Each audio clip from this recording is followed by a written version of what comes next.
The coffee ritual. This happened to me in the summer of 2002 in a sixth-floor apartment in Colonia Narvarte, Mexico City. I'm telling you this because 3 months ago someone asked me if I'd ever heard of La Bebedora de Café, the coffee drinker. I hadn't. I wish I still didn't. Because now I know she wasn't a legend. She was waiting, and I invited her in. They found me 3 months later surrounded by a death trap I'd built in complete darkness.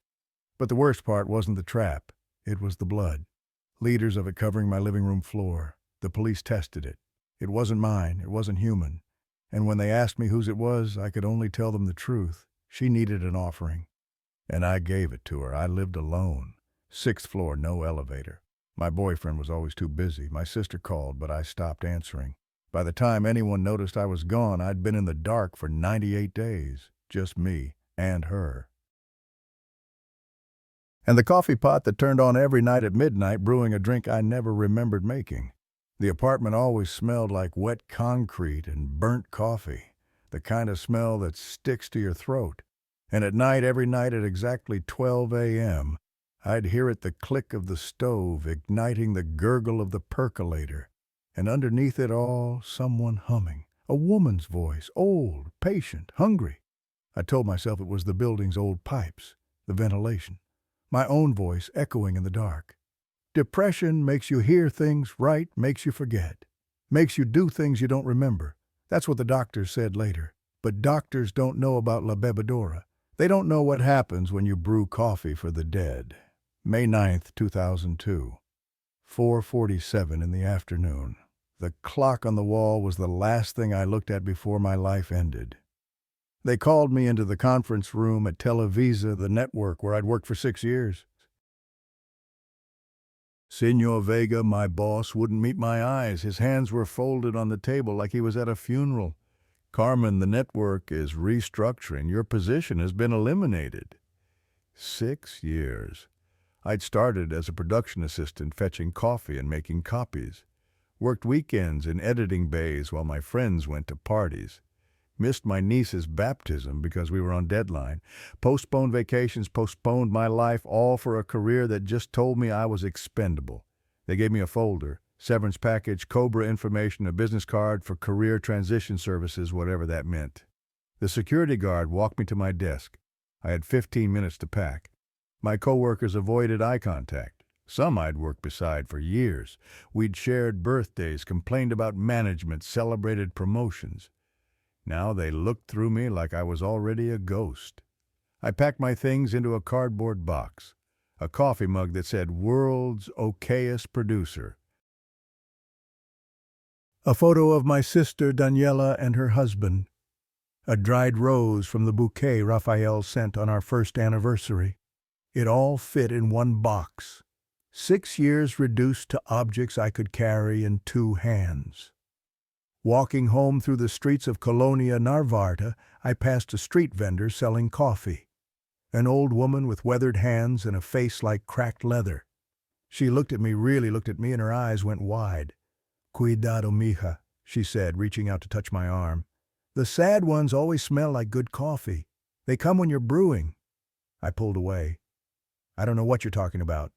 "You will." She leaned closer, and I could smell tobacco and something else.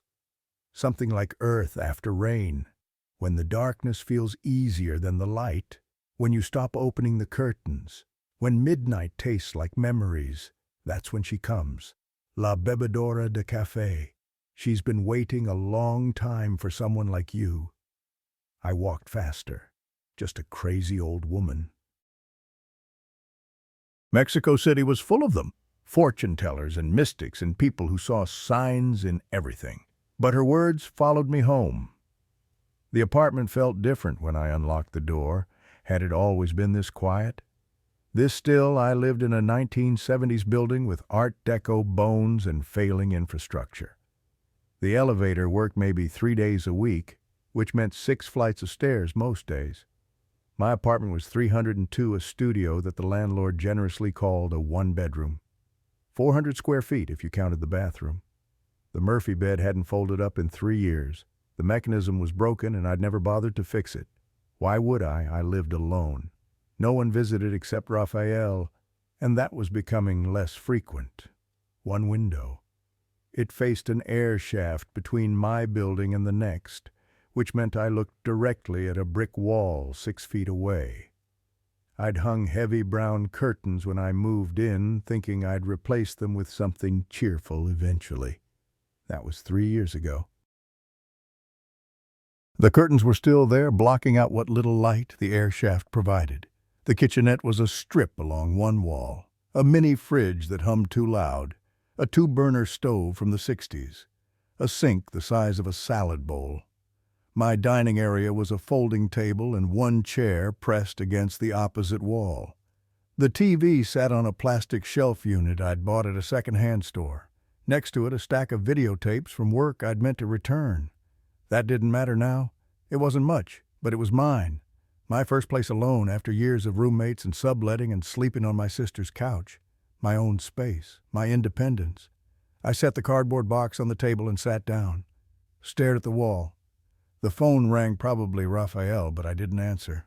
What would I say? That I'd lost my job, that I was a failure at 28, that the career I'd sacrificed everything for had just told me I wasn't good enough. The apartment was so quiet I could hear my own heartbeat.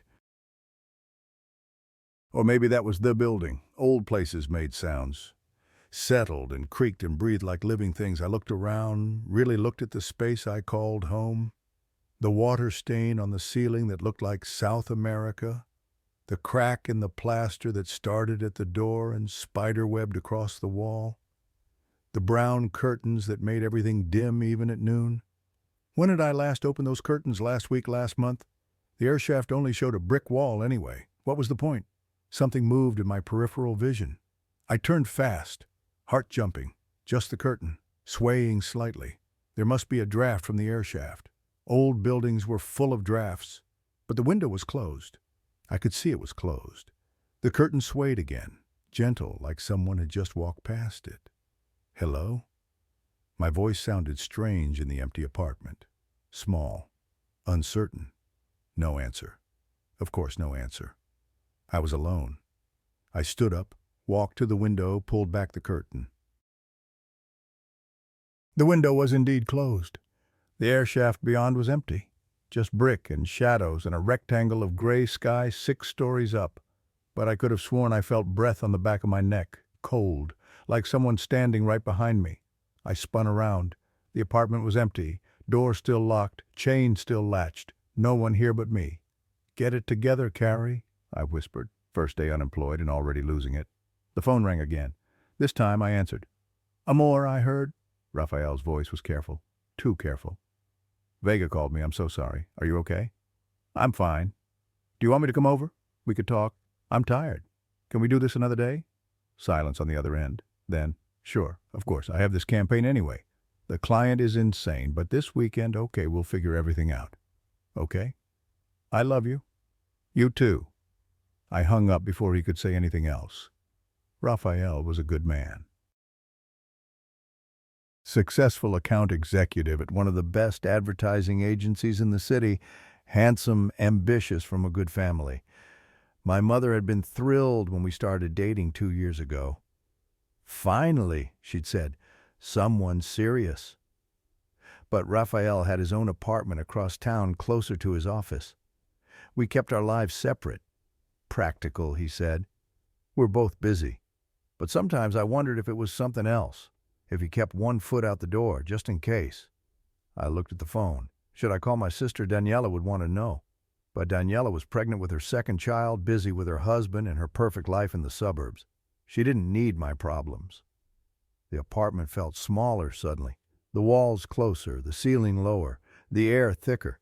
I went to the kitchenette, opened the fridge. Half a bottle of water. Some takeout containers I couldn't remember ordering. A yogurt that expired last week. I should eat something. Should drink water.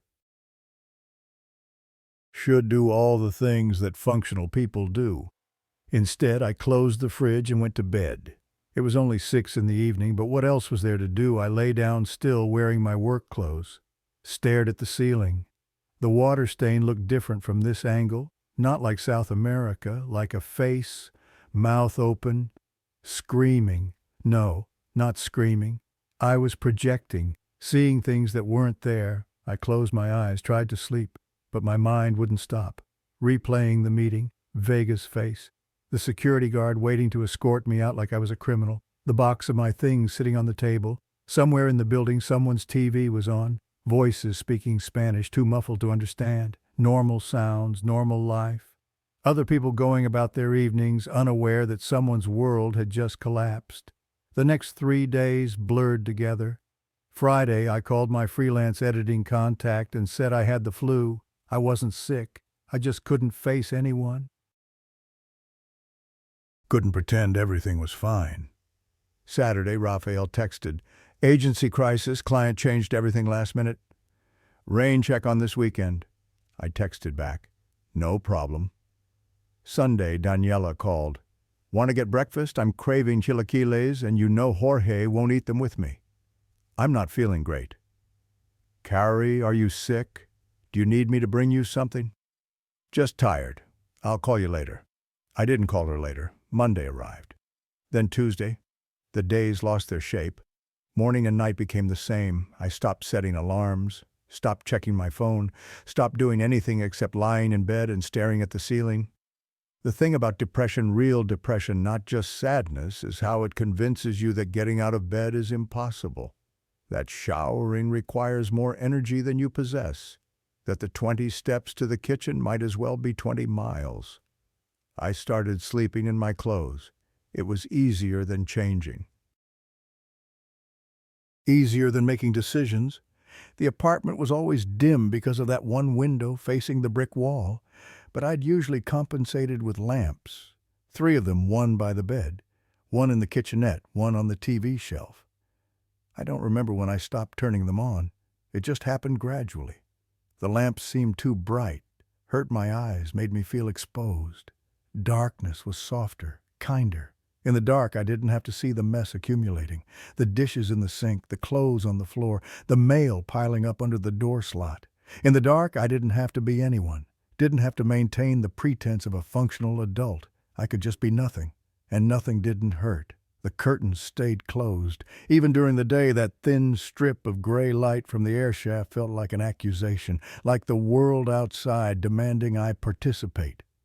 I started hanging towels over the curtain rod, blocking out even that small concession to daylight. Then came the night that changed everything. I woke suddenly, completely awake. That jarring kind of consciousness that feels wrong, like being yanked out of deep water. My mouth was desert dry, tongue stuck to the roof. I couldn't remember the last time I'd had water. Yesterday, the day before I got out of bed. My legs were unsteady like I'd been asleep for days. Maybe I had. Time had become liquid, impossible to measure. I shuffled to the kitchenette in the darkness. Didn't bother with lights. My eyes had adjusted. I knew this space, knew where everything was. I opened the fridge. The light inside was painfully bright after so much darkness. I squinted, grabbed the water bottle, drank directly from it. Cold and perfect and exactly what I needed. I was putting the bottle back when I smelled it. Coffee. Fresh coffee. Strong and bitter and so present it made my mouth water. I turned around. The coffee pot was on the stove. The burner glowed orange beneath it. Steam rose from the spout in thin ribbons. My heart started pounding hard, fast, like it was trying to escape my chest. I hadn't made coffee. I was sure I hadn't made coffee. I'd just woken up, just walked to the kitchen, hadn't I? But there it was, percolating, the familiar sound filling the dark apartment. I reached out. The metal pot was hot. Not just warm hot enough that I jerked my hand back on contact. How long had it been on long enough to heat, long enough to brew, long enough for me to have made it and completely forgotten? That's what this was. A gap in memory. Happened to everyone sometimes. I'd made coffee on autopilot and my brain, fuzzy from too much sleep and not enough food, had failed to record it. I turned off the burner, poured a cup. The liquid was dark, almost black. The smell was wrong, though, not like regular coffee, more bitter, almost chemical. I lifted it to my lips anyway, took a sip. It tasted like burnt earth and old pennies and something I couldn't identify, something that made my throat close up in instinctive rejection. But I drank it, all of it, because wasting food, wasting anything felt wrong when I had so little. The coffee sat heavy in my stomach, made me feel strange, disconnected, like I was watching myself from across the room. I rinsed the cup, put it in the sink with the others, turned to go back to bed. That's when I saw them, coffee grounds, spilled on the counter in a pattern, not random, too deliberate, too specific. They formed a shape, almost like a face, two dark circles for eyes, a curved line for a mouth, smiling. My skin went cold. Every hair on my arm stood up. No, I was seeing things, making patterns out of randomness. The human brain did that. Saw faces in clouds, in wood grain, in spilled coffee. Pareidolia. Perfectly normal. I wiped the grounds into the trash, rinsed the counter. There. Gone. Just a mess. Nothing more. But as I walked back to bed, I felt it again. That sensation, like being watched, like someone standing just behind me, matching my steps. I spun around fast, heart hammering. Empty apartment, dark and still. Except for the window. In its reflection, just for a moment, I saw something. Someone. A figure, gray hair, dark eyes, watching me from behind. I blinked and it was gone. Just my own reflection, alone. Stress, I whispered to the empty room. Just stress. Just my mind playing tricks. But I didn't sleep the rest of that night.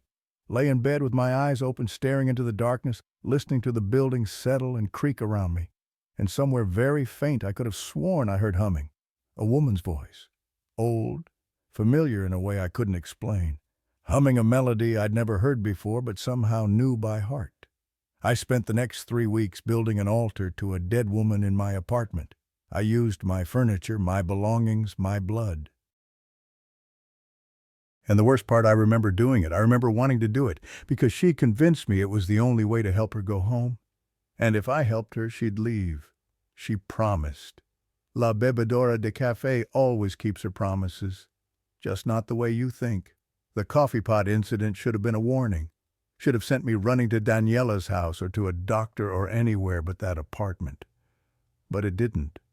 Because the next morning I woke up feeling better than I had in days. Rested, clear-headed, almost peaceful. The apartment didn't seem as oppressive. The darkness didn't feel as heavy. And when I thought about the coffee pot turning itself on, about the face in the grounds, about the figure in the window, it all seemed distant, dreamlike. The kind of thing your mind manufactures when you're stressed and alone and not eating enough. I even opened the curtains that morning, let in that thin strip of gray light from the air shaft. It wasn't much, but it was something. I made myself eat, heated up one of the takeout containers even though the food was questionable, forced down half of it before my stomach protested. I charged my phone, 17 missed calls, 12 from Daniela, 3 from Rafael, 2 from my mother in Oaxaca. I should call them back, should let them know I was alive, but when I picked up the phone, my fingers felt heavy, my throat tight. What would I say? That I was fine? I wasn't fine. That I needed help? I didn't want help. Help meant admitting I couldn't handle my own life. I put the phone down. The day passed. I cleaned a little, washed some dishes, picked up some clothes, small things, manageable things. By evening, I felt almost human again. Then midnight came.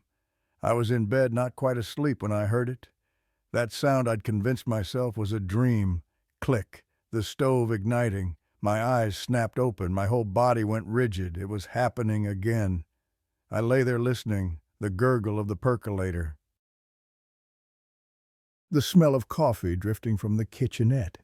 And underneath it so faint I might have imagined it humming. That same melody from the night before. Slow, mournful, old. I should have stayed in bed, should have pulled the covers over my head and pretended it wasn't happening, but something pulled me up, pulled me toward the kitchen. My feet touched the cold floor. I stood, walked toward the sound. The apartment was dark except for that orange glow from the stove. It cast strange shadows on the walls, made familiar objects look foreign. The coffee pot sat on the burner, percolating away. Steam rose in lazy spirals. I didn't make this, I said to the empty room. My voice came out as a whisper. The humming stopped.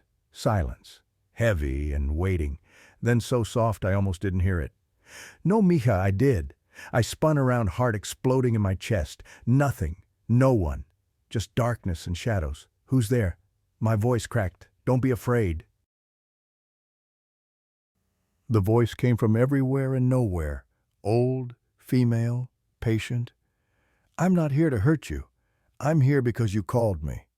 I didn't call anyone. You did. With your loneliness, with your sadness, with your beautiful coffee. A pause. You brew it just like I used to, just like my mama taught me. I backed toward the door. My hand found the light switch, flipped it. Nothing happened. Flipped it again and again. The bulb must have burned out. The lights hurt me, the voice said. Please, leave them off. It's easier to talk in the dark. I'm hallucinating, I whispered. This isn't real. Audio hallucinations. It's common in isolation. Is that what you think? The voice sounded amused. Then why is your coffee getting cold? Don't waste it, Mia. I made it special for you. I looked at the stove. The coffee pot was still there, still steaming. Who are you? I have many names. La bebedora, la mujer del café, the woman who waits in the dark. But you can call me Refugio. That's what my mama called me, before she sent me to the city to work, before everything went wrong. Refugio. The name felt strange in my mouth, too intimate, too real. See, and you're Carmen. Carmen Solís. 28 years old, no husband, no children, no job anymore. So sad, so alone, just like I was. My legs went weak. I grabbed the edge of the counter to steady myself. How do you know my name? I know many things. I've been watching you for a long time, since you moved in, since you hung those ugly curtains and closed yourself off from the world. I knew you'd be the one. I knew you'd understand. Understand what? What it's like to be forgotten, to work and have nothing to show for it, to die alone in a place that doesn't even remember your name. I should have run, should have screamed, should have done anything except what I did next. I poured a cup of coffee. My hands moved on their own, lifted the pot, filled the cup, filled. Brought it to my lips. The taste was the same as before, burnt and bitter and wrong, but I drank it anyway. Good girl. Refugio's voice was pleased. You're learning. Every offering brings us closer. Offering? The word came out slurred. The coffee was making me dizzy. What offering? You'll see, soon. For now, just drink. Just let the darkness in. It's easier this way, trust me. I wanted to argue, wanted to throw the cup down and run, but my body wouldn't cooperate. I finished the coffee, set the cup down carefully. There, Refugio whispered. Doesn't that feel better? Doesn't the darkness feel like home now? And the terrible thing was, it did. The next morning, I woke up on the kitchen floor. My neck ached from the awkward angle. My mouth tasted like copper and ash. For a moment, I had no idea how I'd gotten there. Then I remembered. The coffee pot, the voice, Refugio. I scrambled to my feet, heart racing, looked around the apartment. Empty, silent. Morning light, what little there was, filtered through the gaps in the towels covering the window. Had it been real, or had I passed out? Maybe had a seizure. I'd read about that happening with severe malnutrition. I checked the stove. The coffee pot was there, but it was cold, empty, completely dry as if it hadn't been used in days. Okay, I said out loud. Okay, this is a problem. This is a real problem. I needed help, needed to call Daniela, needed to see a doctor. I went to the phone, picked it up.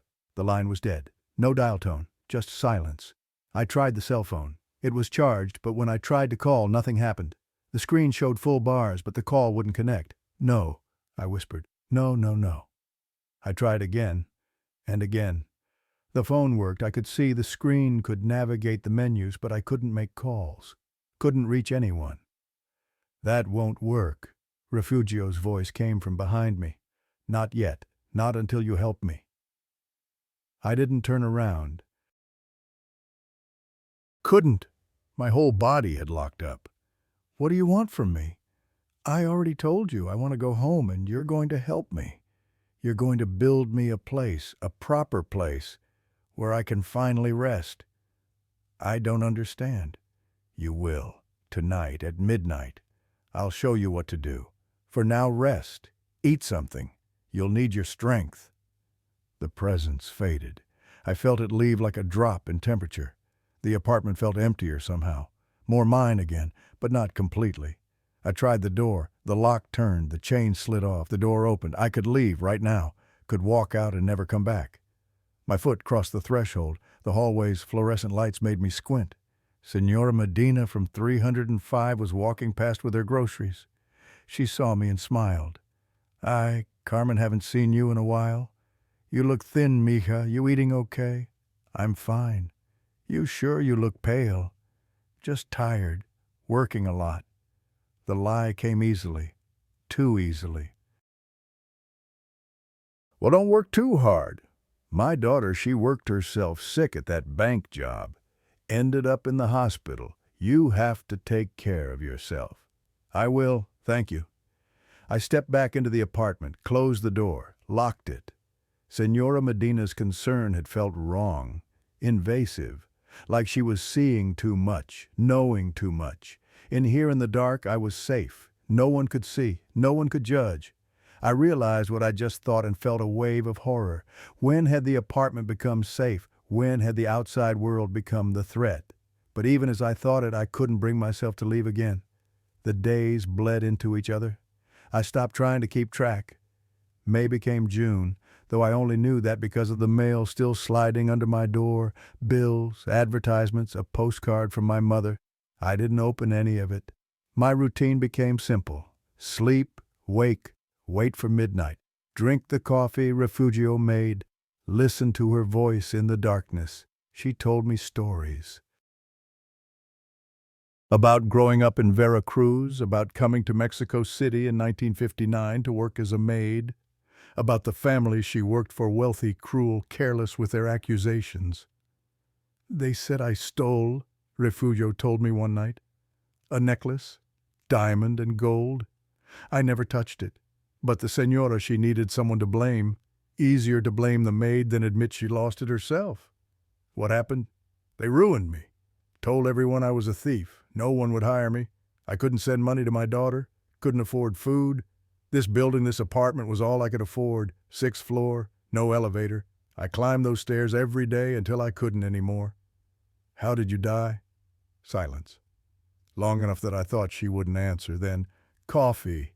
Poisoned coffee. The landlord, he said I owed too much rent. Said I had to leave. But I had nowhere to go.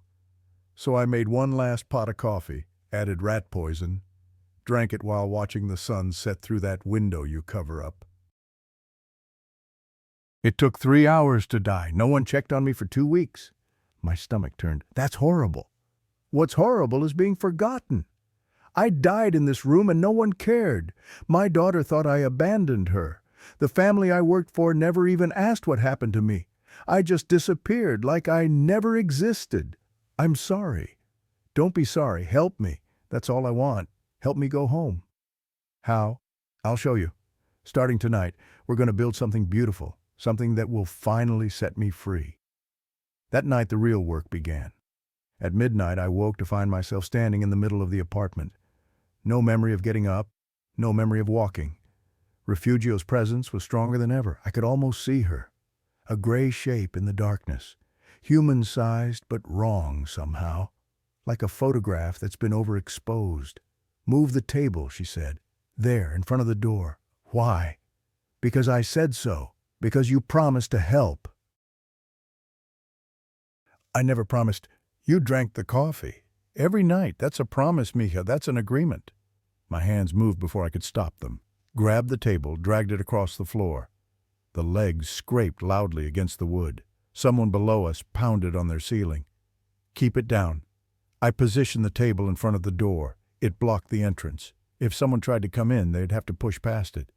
Good, Refugio said. Now the shelf. Turn it, corner facing out. Yes, like that.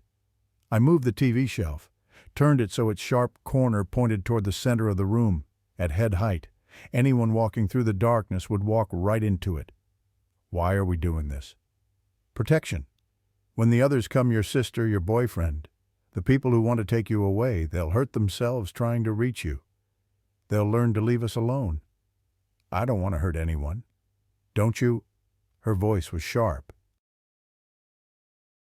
"Don't you want them to leave you alone, to stop calling, stop worrying, stop demanding you be something you're not? This is mercy, Carmen. This is giving them a reason to stop trying."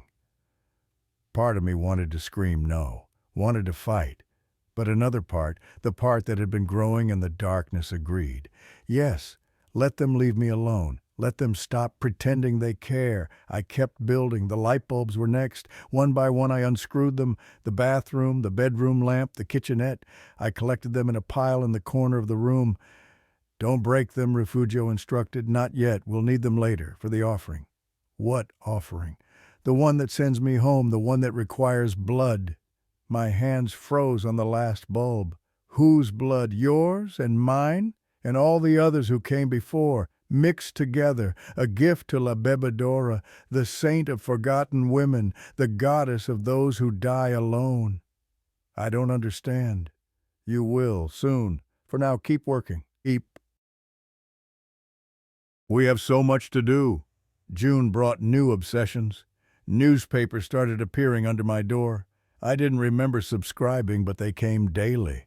I'd pick them up, run my fingers over the text in the darkness, then tape them to the walls. The walls needed covering, Refugio said. Light came through the paint, through the cracks. The newspapers would seal it properly. I worked for hours each night, taping, smoothing, building layers. The apartment transformed. What little light had come through the window was now completely blocked. The walls disappeared under newsprint. The smell changed less like a home, more like a cave, damp, close, underground. My body changed too. I stopped eating regularly. Food felt unnecessary, heavy. The coffee at midnight was enough. I lost weight. My clothes hung off me. My hair started falling out in clumps. When I looked in the bathroom mirror in the dark by feel, my face felt different. Sharper, hollower. But I didn't care. This was the work. This was what Refugio needed. She was teaching me things. How to see in perfect darkness. How to navigate by sound and touch. How to hear the building breathe. How to feel the presence of others through walls. "There's a woman in 407 inches, she told me one night. New, young, living alone. She started brewing coffee at midnight, too. We'll visit her soon, after we're done with you." "What do you mean, after we're done with me?" "After the offering, after I go home. Then we'll find the others. The sad ones, the lonely ones, the ones who smell like good coffee. We'll help them, too. You'll be one of us, Carmen, one of La Bebedora's daughters. You'll help me find them. Save them from the loneliness. Give them purpose, just like I gave you purpose." I should have been terrified, should have understood what she was saying. But in the darkness, with her voice gentle and maternal and so unlike anything I'd had in years, it sounded like kindness. Then the phone call started breaking through. I didn't know how. The landline was dead. My cell phone didn't work. But somehow the answering machine was still recording. One afternoon, or was it evening? Morning, I'd lost track. I heard it beep. Daniela's voice. "Carrie, it's me. Again. It's been 2 weeks since I've heard from you. I'm worried. Please just call me. Let me know you're alive. Beep. Rafael Carmen Amor, your sister, called me. She's scared. I'm scared. What's going on? I tried coming by, but you won't answer the door. I can see your shadow through the peephole. I know you're in there. Please, talk to us. Beep. Daniela again. I called the police. They did a wellness check. They said you answered the door and told them you were fine. But Carrie, the officer, said you looked wrong. Those were his words. Wrong. What does that mean? What's happening to you?" I stood by the answering machine listening. The voices felt like they were coming from another world. Another life. Had the police come, I didn't remember answering the door. Didn't remember talking to anyone. But I must have. Refugio must have made me. Beep. My mother's voice speaking Spanish. "Mija, your sister is very worried. She says you're not well. I'm praying for you. I'm lighting candles at the church. Please call me." Please come home to Oaxaca. You can stay with me as long as you need." The pain in her voice cut through the fog. My mother, who'd sacrificed everything to put me through school, who'd believed in me when no one else did. I reached for the phone, started to dial. My hand cramped, seized up. The phone fell from my fingers. "Not yet." Refugio's voice was firm. "You can't talk to them yet. They'll try to stop us, try to take you away. You're not ready for that. Not until the work is done." "I want to talk to my mother. After, I promise, after the offering you can do whatever you want. But for now you need to finish what we started." "What if I don't want to?" The temperature dropped. The darkness became heavier, oppressive. "You don't have a choice anymore, Carmen. You drank the coffee. You moved the furniture. You covered the windows. You invited me in, and La Bebedora doesn't let go once she has you. You lied. You said you wanted help going home. You said—" "I never lied. I do want to go home. But home isn't heaven, mija. Home is the space between, the darkness behind the walls, the place where all the forgotten women wait. And yes, someone has to take my place here. Someone has to keep brewing the coffee, keep calling the next one. That's how it works. That's how it's always worked." I sank to the floor. The full weight of what I'd done crashed over me. I was trapped. Not just in the apartment, in something bigger, older, hungrier. "Why me?" I whispered. "Because you were perfect, sad enough to want the darkness, strong enough to survive it, lonely enough to accept a voice in the night. And talented enough to brew coffee that smells like home. That's rare, Carmen. That's special. That's why you'll be beautiful when you join us." "I don't want to join you. Too late for that." The next day, Daniela tried to break in. I heard her voice outside the door. Not alone. She'd brought someone. The building manager, maybe. Or Raphael. I couldn't tell through the door. "I have a key," Daniela was saying. "She gave me a spare. I'm going in." The key turned in the lock, but I'd already positioned the table. Already created the maze of furniture and sharp edges and glass shards that Refugio had taught me to build. The door pushed open a few inches, hit the table, stopped. Carrie, can you move this? We just want to make sure you're okay." I watched from the darkness. Refugio's presence wrapped around me like smoke. "Tell her to leave," Refugio whispered in my ear. "Tell her you're fine. Use my voice, the one I taught you." My mouth opened. Words came out. But they weren't my words, weren't my voice. "I'm sleeping, please go away." "That doesn't sound like you, Carrie. Please, let us in." I said, "Go away. This is my home. Leave me alone." The door closed. Footsteps retreated. Voices arguing in the hallway. Then silence. "Good girl," Refugio said. "You're learning. Soon you won't need me to tell you what to do. Soon it'll be natural. Instinct." I slid down the wall, buried my face in my hands. What had I become? That night at midnight, I found myself in the bathroom. No memory of walking there. No memory of why. But in my hands, a knife. One of the kitchen knives. Sharp, clean. Refugio's voice came from behind me. "It's time for your part of the offering." "What?" "Blood, mija. The altar needs your blood. Just a little. Enough to show you're serious. Enough to bind us together." No, I'm not doing this." "You have to. The offering is incomplete without it. And incomplete offerings trap us both." "You'll stay in the darkness forever. Never dead, never alive, just waiting, just brewing coffee for the next one. Is that what you want?" My hand lifted the knife, held it against my forearm. "Stop," I begged. "Please stop." "Just a cut, just one. It'll be over quickly." The knife pressed down. Broke skin. Blood welled up dark in the darkness. Pain. Sharp and real and clarifying. I dropped the knife. It clattered in the sink. "More," Refugio insisted. "We need more." But I ran, stumbled out of the bathroom, collapsed on the bed, pressed my arm against my shirt to stop the bleeding. "You can't run from this." Refugio's voice followed me. "You can't run from what you've already agreed to." "I never agreed." "You drank the coffee." "Because you made me." "No one made you do anything. Every night you had a choice. Every night you chose the darkness. Chose me. Chose this. You can't blame me for giving you what you wanted." And that was the most terrifying part. Because she was right. I had chosen this every single night, every cup of coffee, every light bulb removed, every newspaper taped to the walls. I had chosen the darkness because the light had become too painful. I had invited her in. The next morning I woke to hammering on the door, more insistent this time, more desperate. Carmen Solís, this is the police. Open the door, police. Daniela must have called them again.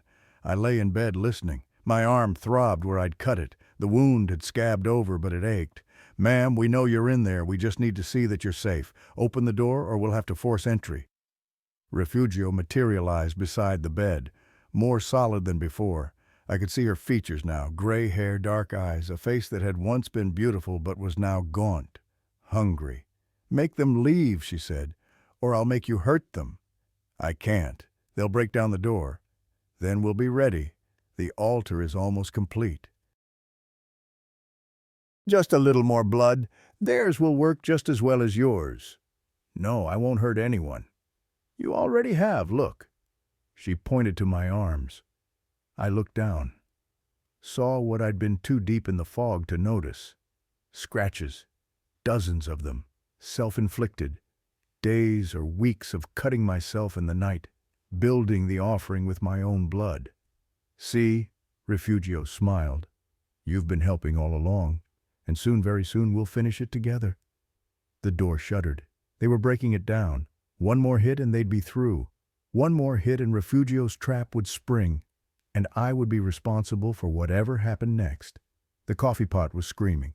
That's the only way I can describe it. The sound of percolating wasn't liquid bubbling, it was voices, hundreds of them, women's voices, crying, begging, calling for help. And I understood Refugio wasn't the first. She was just the latest. La Bebedora wasn't a person, it was a curse. And every woman who died alone, desperate in this building, had become part of it. I was about to be next. The door splintered. Wood cracked, the chain snapped. 2 police officers burst through, pushing the table aside. It scraped across the floor, the sound deafening in the silence I'd been living in. Behind them, Daniela, Rafael, the building manager, Senor Torres. They all stopped at the threshold, stared. I saw it through their eyes. The apartment I'd lived in for 3 years transformed into something else entirely. Something wrong. Newspapers covered every surface, walls, ceiling, floor. Layers and layers of newsprint creating a cocoon of text and images. The words seemed to move in the dim light from the hallway, crawling over each other like insects. The furniture formed a maze, table blocking the entrance. TV shelf turned with its corner at throat height, chairs positioned at odd angles, and everywhere, broken glass. Shards from light bulbs scattered across the floor in deliberate patterns. Paths that would slice open anyone who walked through barefoot. In the center of it all, the coffee pot, sitting on the stove like an altarpiece, the burner beneath it glowing orange even though no one had turned it on. And me, sitting cross-legged on the floor beside it. My clothes hanging off my skeletal frame, my hair matted and falling out in patches, my arms covered in cuts, some fresh, some scabbed, some infected and weeping. Dios mío, Daniela whispered. Her hand went to her pregnant belly, protective. Carrie. I looked at her but didn't recognize her. Not really. She was from the outside world, the bright world, the world that had rejected me. You need to leave, I said. But my voice wasn't my voice. It was layered. Multiple voices speaking through one throat, mine and Refugio's and all the others who joined La Bebedora's chorus. One of the officers, young maybe 25, stepped forward carefully. His boots crunched on glass. Ma'am, we're here to help. We just want to make sure you're safe. I'm safe. I'm home. Leave. Carmen, please. Raphael's voice cracked. He looked like he hadn't slept in days. Please just come with us. We'll get you help. Whatever you need, but you can't stay here. Can't I? I tilted my head. The movement felt strange. Too fluid, like my neck had too many joints. This is my apartment, my space. You're trespassing. Daniela pushed past the officer, ignored his warning. She had always been brave, stupid brave. She navigated the maze of furniture carefully, eyes on me. Carrie, I don't know what's happened, but you're not well. Look at yourself. Look at what you've done to this place. I've made it better. made it safe, made it dark enough for her to stay. For who? For Refugio, for La Bebedora, for all the women who came before. They've been so lonely. But now they have me. Now they have us. Daniela's eyes filled with tears. There's no one here but you, Kari. You're alone. You've been alone this whole time. I'm not alone. The voices that came out of me were a shriek, multiple tones, multiple pitches. I've never been more accompanied. They're all here. Can't you see them? I gestured around the apartment. And for a moment, just a moment, Daniela's gaze followed my hand. She saw something. I know she did, because her face went white and she stumbled backward. What? She breathed. What are they? The officers saw it too. One of them made the sign of the cross. The other grabbed for his radio, because Refugio wasn't hiding anymore. She materialized in the corner. Then another figure appeared beside her. Then another, then another.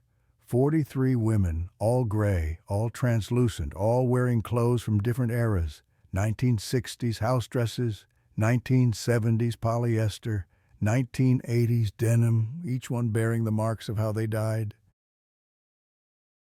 Rope burns, chemical burns, ligature marks, hollow eyes, gaping mouths. They filled the apartment, crowded around me, protective, possessive. "She's ours," they said in unison. That same multi-voiced chorus. She invited us. She fed us. She built our altar. She gave us blood.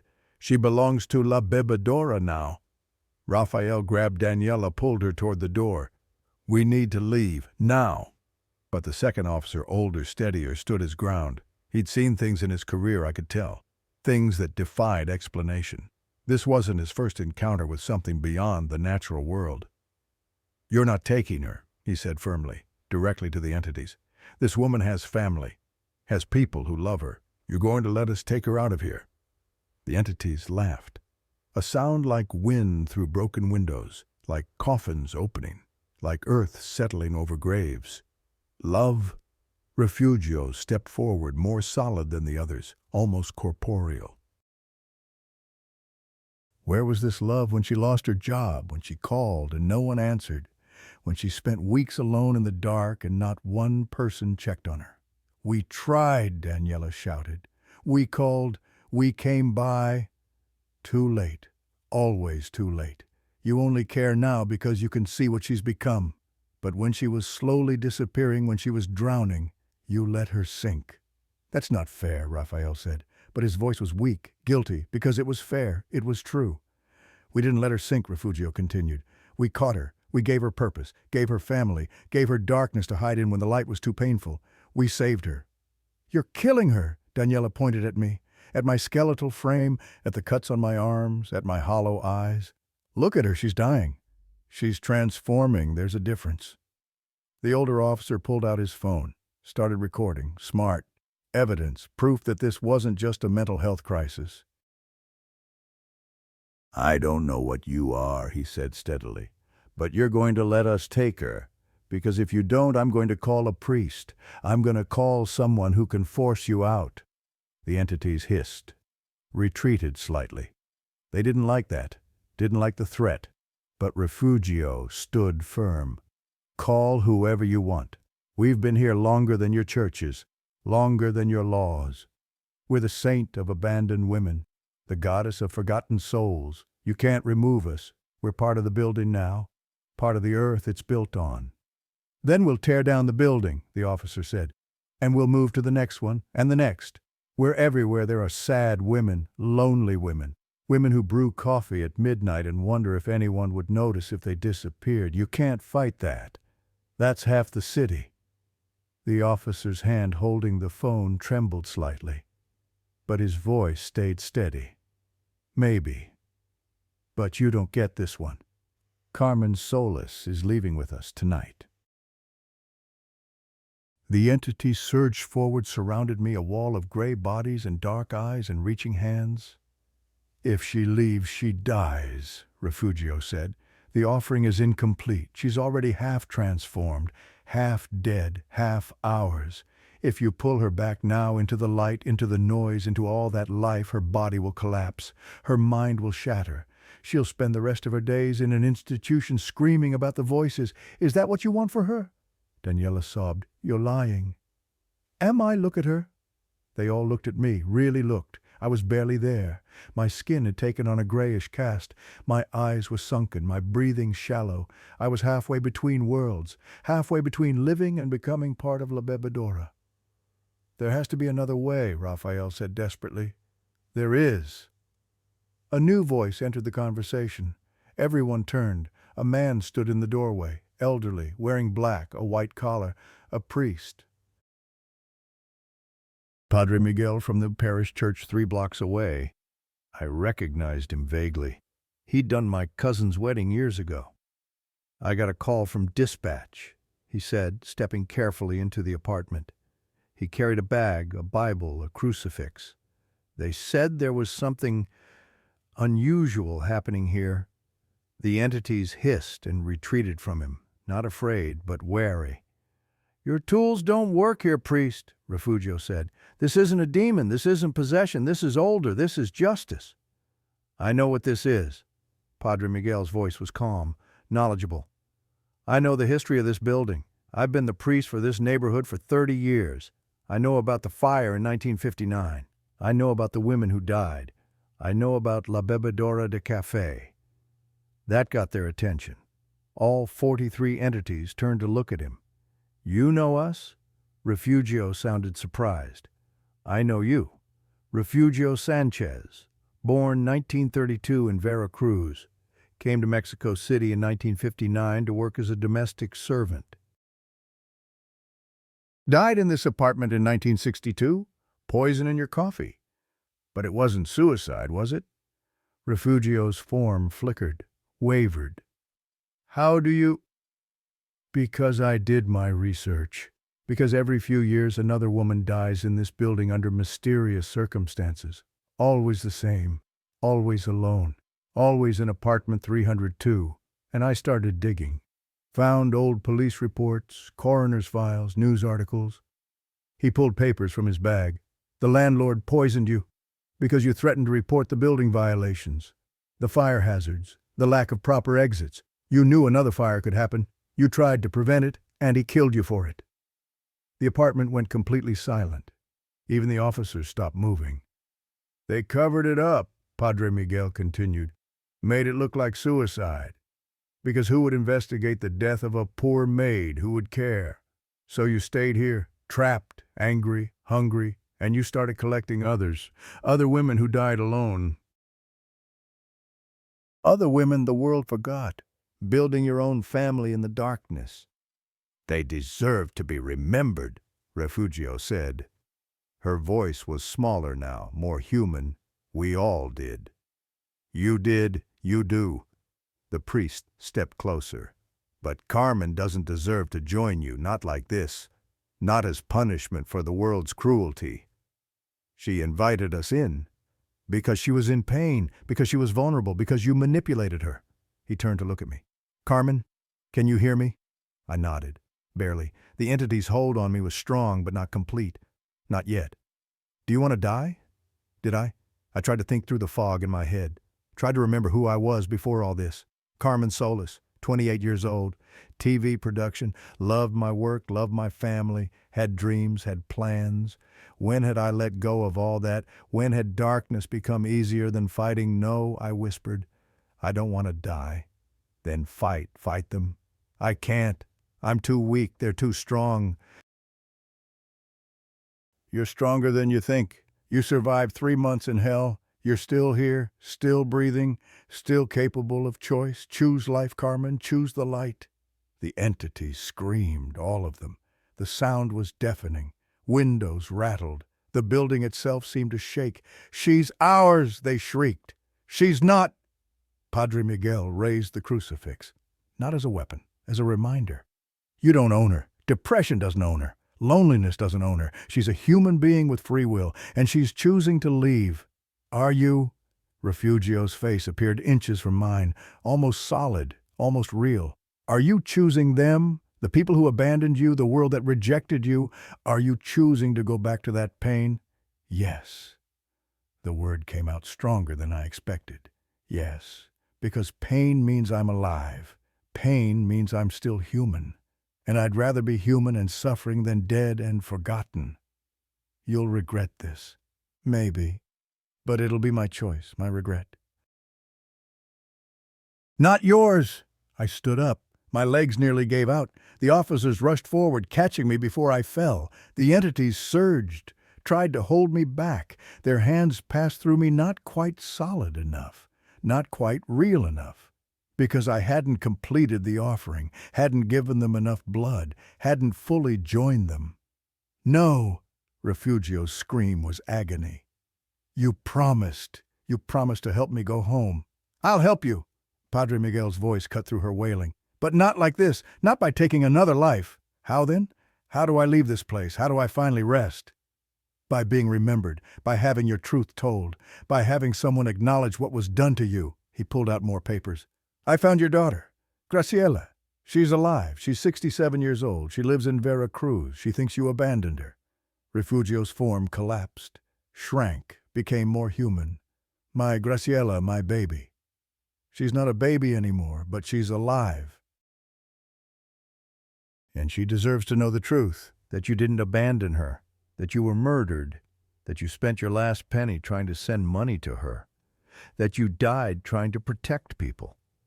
Will you tell her? Refugio's voice was small, childlike. Will you tell her I loved her? I will, I promise. But you have to let Carmen go. You have to let all of them go. He gestured to the other entities. All of you. You deserve peace, real peace, not this half-existence, not this hunger, not this endless cycle of pulling others down into the dark. The entities looked at each other. 43 women, 43 stories, 43 tragedies. If we let her go, one of them asked, will you tell our stories too? Will you make sure we're not forgotten? I will. Every single one of you. I'll research, I'll document, I'll make sure the world knows what happened in this building, what happened to all of you. They hesitated, wavered. These women who'd been trapped for decades, who died in obscurity and spent their afterlives trying to be seen. Finally, Refugio nodded. Take her, take Carmen, but Father, you keep your promise. You tell our stories, you make them listen. I will. The entities parted, created a path from where I stood to the door. The officer supported me on both sides. Raphael grabbed my arm gently. Daniela took my other hand. We moved slowly, carefully, through the maze of furniture, over the glass, past the newspapers that seemed to whisper as we passed. I looked back once, saw Refugio standing by the coffee pot, 42 other women surrounding her. They looked less monstrous now, less terrifying, just sad, just tired, just forgotten. Thank you, Refugio said softly, for keeping me company, for making the darkness less lonely, even if just for a little while. I'm sorry, I said. I'm sorry for what they did to you, all of you. We know. Now go. Go back to the light. And when you brew coffee, because you will brew coffee again, remember us. Remember that every cup is a small ritual, a small offering, a small moment of being present in the world. Don't waste that. Don't let the darkness win. We stepped into the hallway. The fluorescent lights were blinding, painful, but real, so blessedly real. Behind us, the apartment seemed to exhale. The darkness deepened, the entities faded, and then I heard it, one last time, that melody, that humming, not threatening now, just sad, just a lullaby sung by mothers who never got to raise their children, by women who never got to grow old, by souls who never got to rest.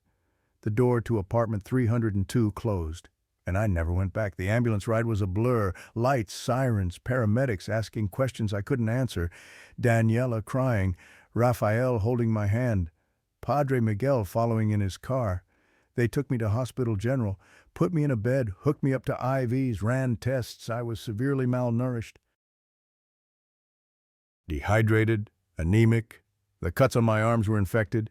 Some needed stitches.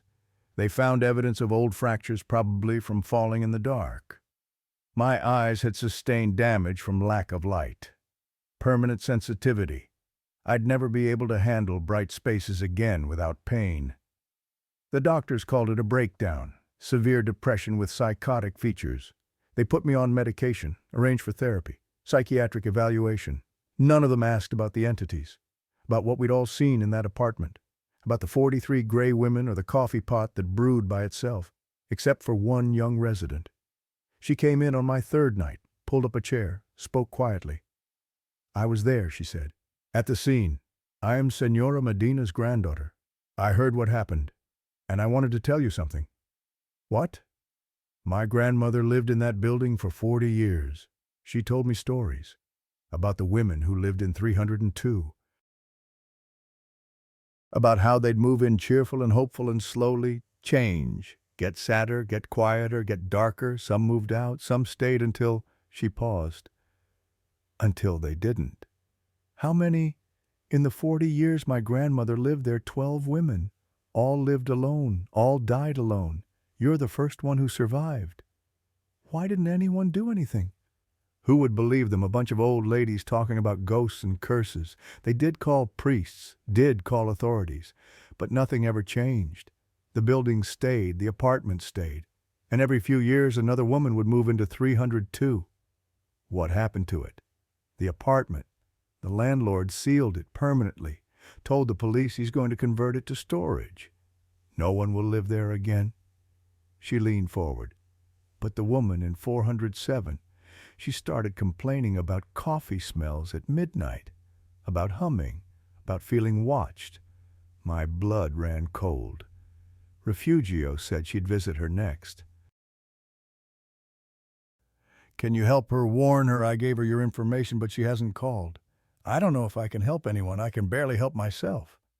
"Just try, please, because if you don't, she'll be the 14th. She left, and I lay in that hospital bed staring at the ceiling, wondering what kind of responsibility I'd inherited. The police investigation was strange. Detectives came, asked questions, took my statement, photographed my injuries.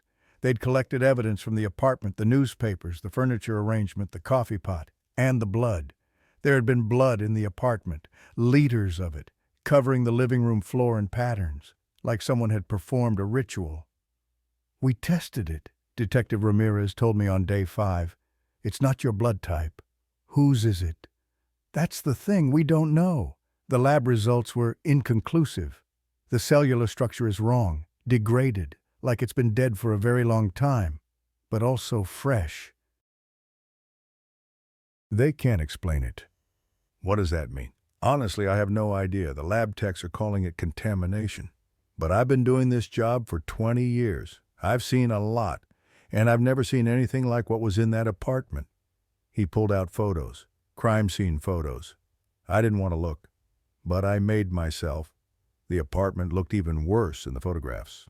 The newspapers created patterns on the walls' faces when you looked at them right. Dozens of women's faces staring out from the newsprint. The furniture wasn't just rearranged. It was ritualized, sacred geometry, the kind of patterns you see in old temples, old altars. And in the center of it all, the coffee pot, surrounded by light bulbs arranged in a circle. 43 of them, one for each woman. "We're calling it a mental health crisis," Ramirez said carefully. "But between you and me, I've never seen someone construct something this elaborate during a breakdown. This is too organized, too purposeful, too," he struggled for the word, "collaborative, like someone was instructing you." "Someone was. Do you want to tell me about it? Would you believe me?" He considered. Then, "Probably not, but I'd listen." So I told him. Everything. Refugio, La Bebedora, the 43 women, the offering, the coffee at midnight. He didn't interrupt, didn't scoff, just took notes and nodded. When I finished, he said, "There's a file in the station. It goes back to 1962. Every few years someone adds to it. Deaths in that building. Apartment 302 specifically. Always women. Always alone. Always strange circumstances. Strange how? Suicides that don't make sense. Accidents that shouldn't have happened. Disappearances where the woman was clearly never planning to leave, and always evidence of coffee brewing at the time of death. Coffee pots left on, cups half full, coffee grounds everywhere." Why hasn't anyone done anything? What would we do close down a building because of a pattern arrest ghosts? We're police, not exorcists. He closed his notebook.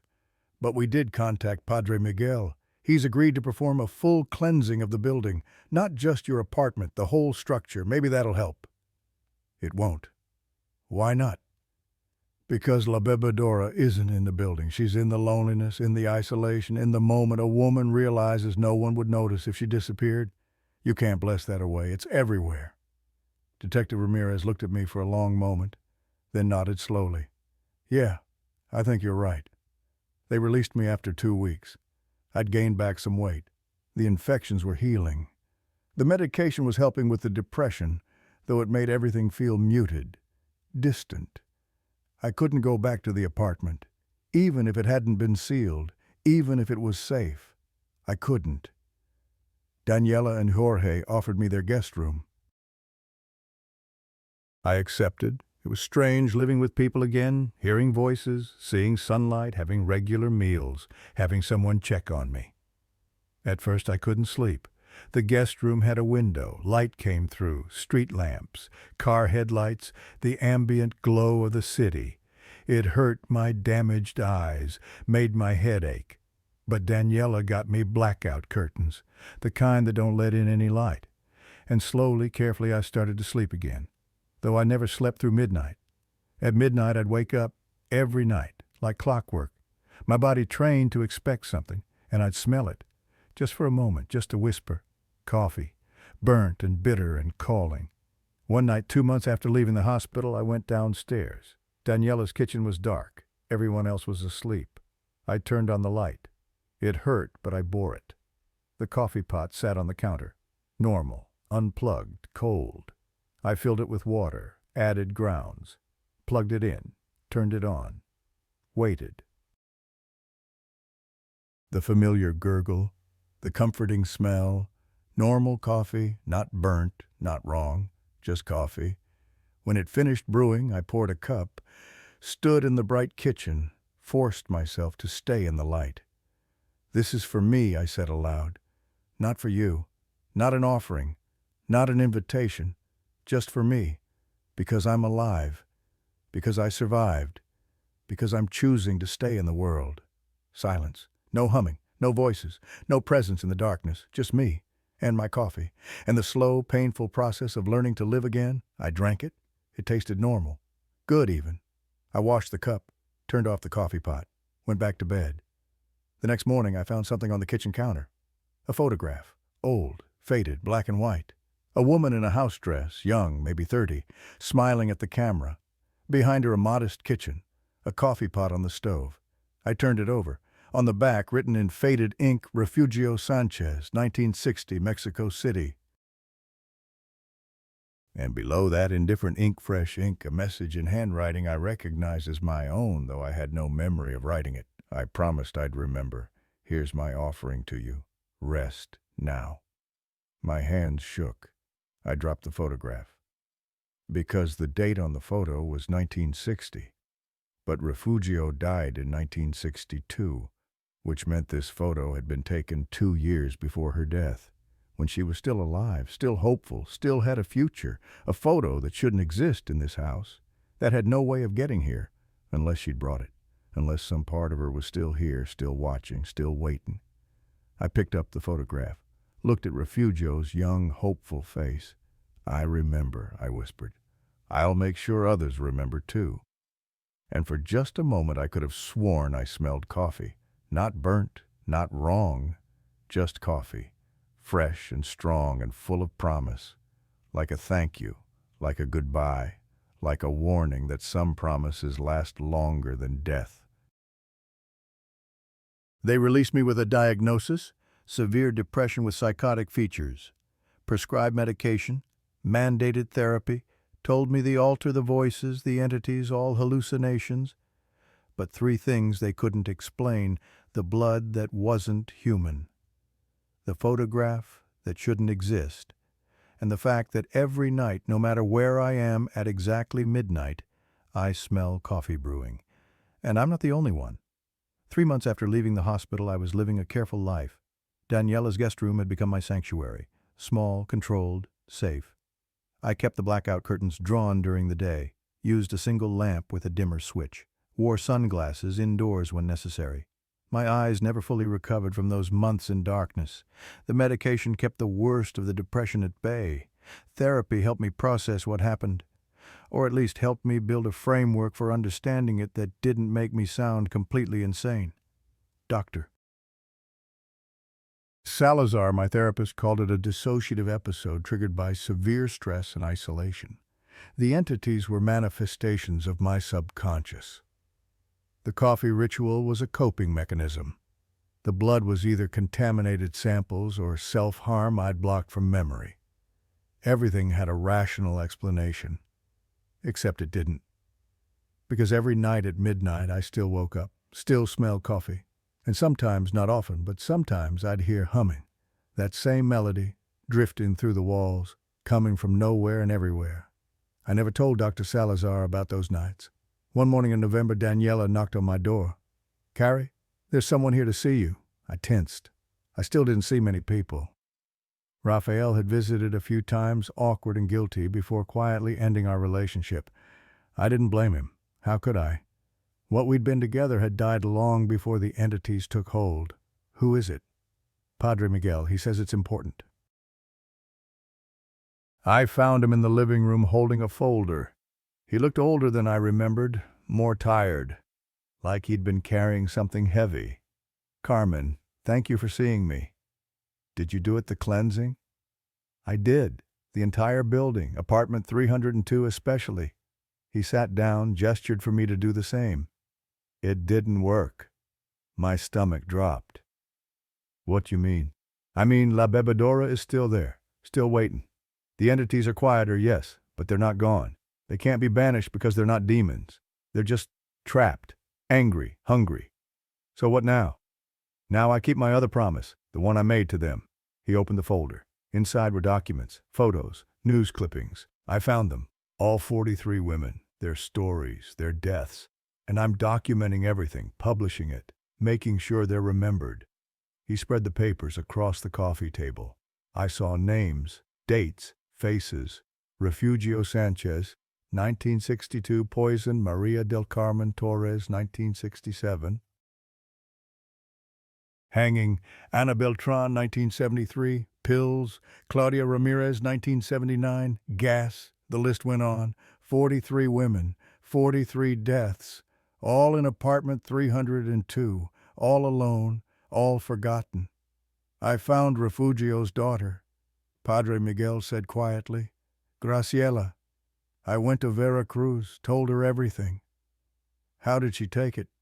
"She cried for hours. But then she thanked me, said she'd spent her whole life thinking her mother abandoned her, thinking she wasn't loved. Learning the truth that her mother was murdered trying to protect people, it gave her peace." "Did it help, did Refugio move on?" "I don't know, I hoped it would, but..." He pulled out another document. Recent. 3 days ago, a new tenant moved into apartment 407. A woman named Clara Mendoza, 25, graphic designer, lives alone. I knew where this was going. And she's already complaining about the coffee smell, about waking up at midnight, about feeling watched. Building management called me, asked if I'd do another blessing. "You told them it won't help." "I told them the truth, that something in that building preys on lonely women, that it's been doing it for over 60 years, and that I don't know how to stop it." He looked at me directly. "But I think you might. Me, I barely survived it. I can't help anyone else. You're the only person who survived it, Carmen.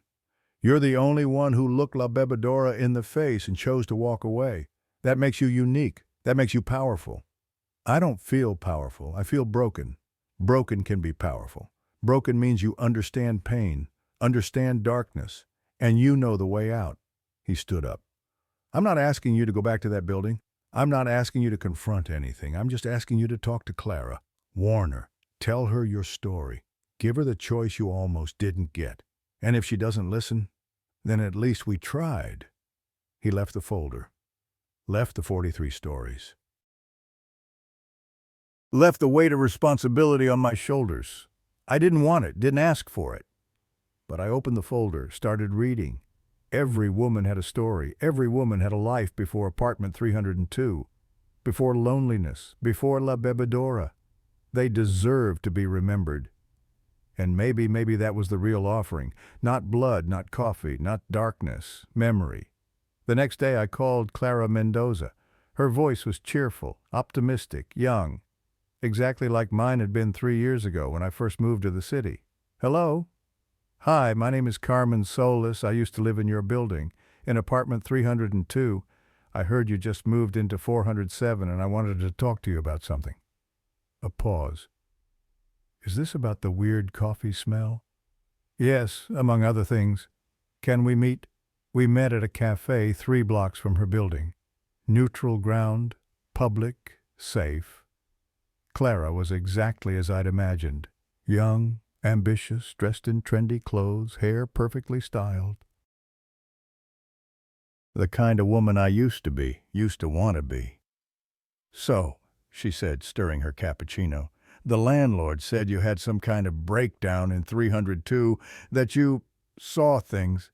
I did, and I'm going to tell you something that sounds insane, but I need you to listen. I told her everything.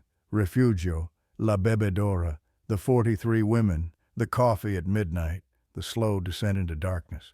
She listened politely, but I could see the skepticism in her eyes, the same skepticism I would have had before it happened to me. Look, she said when I finished, I appreciate you reaching out, but I don't believe in ghosts.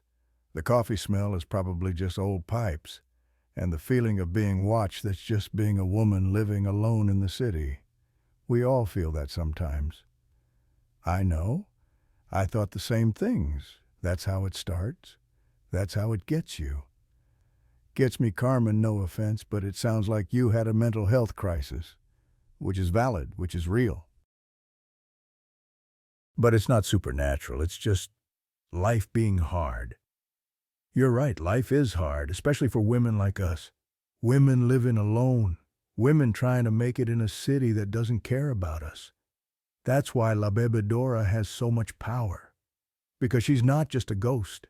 She's loneliness given form. She's isolation made manifest. She's every moment you've ever felt invisible. Clara's expression softened, just slightly. I've been feeling that since I moved here. Like I'm drowning and everyone else is just walking by. I know, I felt it too. And that feeling, that's what she feeds on. That's what makes you vulnerable. So I'm going to give you the advice I wish someone had given me. Don't isolate. When you feel the darkness coming, and it will come, call someone, anyone. Don't let yourself disappear into it, because once you're too deep, it's almost impossible to find your way back. Is that what happened to you? Yes, but I got out, barely, with help. And now I'm trying to help you before it starts. She was quiet for a long moment. Then, the coffee smell. It happens exactly at midnight, every night, even when I unplug the coffee maker. I know.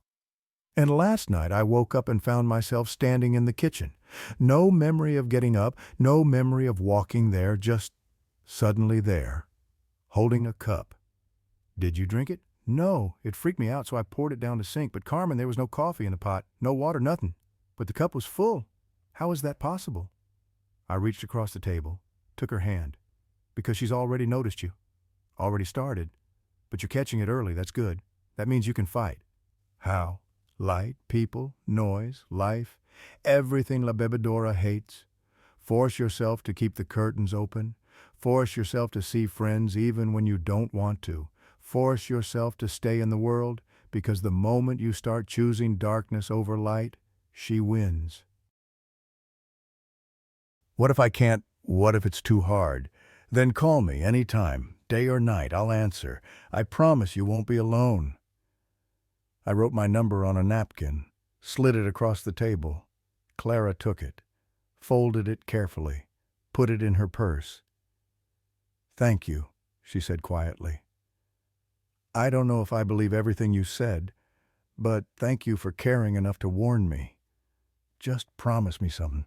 If things get worse, if you start losing time, if you start seeing things, if you start feeling like the darkness is easier than the light, call me before you make any decisions, okay? Okay. We parted ways. I watched her walk back toward her building, watched her climb the steps, watched her disappear inside. And I prayed I'd done enough. That night at midnight, I woke up. The smell of coffee was stronger than usual. Not burnt, not wrong, just present, insistent. I got out of bed, went downstairs to Daniela's kitchen. The coffee pot was on, brewing, full. No one had turned it on. Daniela and Jorge were asleep upstairs. I stared at it, watched the dark liquid percolate. Then I unplugged it, poured it down the sink, every drop. No, I said to the empty kitchen, not tonight, not ever again. You don't get to follow me here. You don't get to take anything else from me. I gave you 3 months of my life. That's all you get. Silence. Then a knock at the back door. I froze. The knock came again, gentle, patient. I walked to the door, looked through the window. A woman stood in the backyard, gray hair, dark eyes, familiar, Refugio. She wasn't alone. Behind her, 42 other women, all gray, all watching. My hand went to the doorknob, then stopped. No, I said through the glass. I'm not opening this door. I'm not inviting you in. I'm not giving you permission. Refugio smiled, sad, understanding. She raised one hand, pressed it against the glass. I found myself mirroring the gesture. My hand against the window separated from hers by just a thin layer of glass. Thank you, she mouthed, for remembering. I'll keep remembering, I said. I'll tell your stories, all of you, but you can't come in, you can't follow me, this is where it ends. She nodded. Then, one warning, mija. Clara, the girl in 407. She's going to need you. Soon. She's weaker than you were. She won't last as long. I warned her. Warnings aren't enough. You'll have to go back, to the building, to 302, to face me again, to pull her out like you were pulled out. Because I'm hungry, Carmen. We're all so hungry. And she smells like such good coffee. You promised. You said if I remembered you, you'd rest. I lied. Her smile widened, became something else, something wrong. La bebedora always lies. That's how we survive. That's how we feed. That's how we've lasted 60 years. The 43 women behind her stepped forward, pressed against the windows, against the walls, surrounding the house. You're part of us now, Refugio said. You drank the coffee. You built the altar. You gave us blood. The offering wasn't complete, but it was enough to bind you. You'll bring us the lonely ones, the sad ones, the forgotten ones. You'll be our huntress, our gatherer, our prophet. No, you don't have a choice. I do. I always have a choice. I stepped back from the window, turned on every light in the kitchen. The brightness hurt so much, but I forced myself to stand in it. I choose light. I choose life. I choose to fight you. Every day, every night, every midnight for the rest of my life. You don't own me. The entities hissed, retreated slightly. Light repelled them. Not because of any holy power, just because it was the opposite of what they were, the opposite of what they needed. Clara will call me, I said. When she does, I'll help her. I'll save her. And I'll save the next one and the next. I'll spend the rest of my life warning every lonely woman in this city about you. I'll make sure everyone knows your name, knows your story, knows how to fight you. You can't save them all? No, but I can try. And every woman I save is one less for you. Every woman I help is one more who chooses light over darkness. That's my offering. That's my ritual. That's how I keep you from winning. Refugio's face twisted, aged, became monstrous. You'll regret this. You'll fail. And when you do, when Clara dies, when the next one dies, when you can't save them all, you'll come back to us. You'll beg us to take you. Because the guilt will destroy you. Because knowing you failed will hurt more than the darkness ever did. Maybe. But at least I'll fail trying. At least I'll fail human. The sun started to rise. First light touched the horizon. The entities screamed, scattered, faded.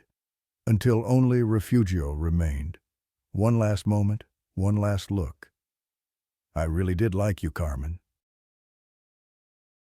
In another life, we could have been friends. In another life, you wouldn't have been a monster. We're all monsters, mija. Loneliness makes monsters of us all. I just stopped pretending otherwise." She vanished. The kitchen was empty. Normal. The coffee pot sat unplugged on the counter. Cold, clean, like nothing had happened. But I knew better. This wasn't over. Would never be over. La Bebedora was still out there, still waiting, still hunting, and I was now the only person who understood how to fight her. My phone rang. Unknown number. I answered. "Carmen?" Clara's voice, shaking, terrified. "I need help. I woke up in my kitchen. There's blood everywhere. I don't know where it came from. I don't know what I did. Please, I'm so scared." I closed my eyes, took a breath. "I'm coming right now. Don't move. Don't do anything. Don't drink anything. I'm on my way. Hurry, please." I hung up, looked at the coffee pot one more time. Then I grabbed my keys. Because Refugio was right about one thing, I couldn't save them all. But I could try to save this one, and maybe the next one. And maybe if I was lucky and strong and stubborn enough, maybe I'd save enough that La Bebedora would finally starve. Or maybe I'd fail. Maybe Clara would become number 44. Maybe I'd spend the rest of my life watching women disappear into darkness I couldn't stop. But at least I'd know I tried. At least I'd know I chose light. At least I'd know that even broken, even damaged, even scared, I was still human, still fighting, still brewing coffee for the living, not the dead. And that would have to be enough. End. I'm telling you this story because I've kept my promise. I'm warning you. If you live alone, if you're struggling, if you're isolated, and you wake up one night to the smell of coffee you didn't make, don't drink it. Don't even look at it. And whatever you do, don't listen when she starts to hum. Because La Bebedora de Café isn't just in Mexico City. She's everywhere, waiting, humming, brewing. And she might already be in your kitchen. Have you ever woken up to the smell of coffee you didn't make? Have you experienced strange occurrences when living alone, I need to know? Because if you have, if you're experiencing it right now, call me, message me, reach out before it's too late. Because I'm still fighting, still saving the ones I can, still remembering the ones I couldn't. And I need you to remember too. Remember Refugio. Remember the 43. Remember that loneliness is the real monster. And the only way to fight it is together. Stay in the light. Keep your curtains open. Call someone. Anyone. And never, ever brew coffee at midnight alone. Unless you want to find out who's been waiting to join you.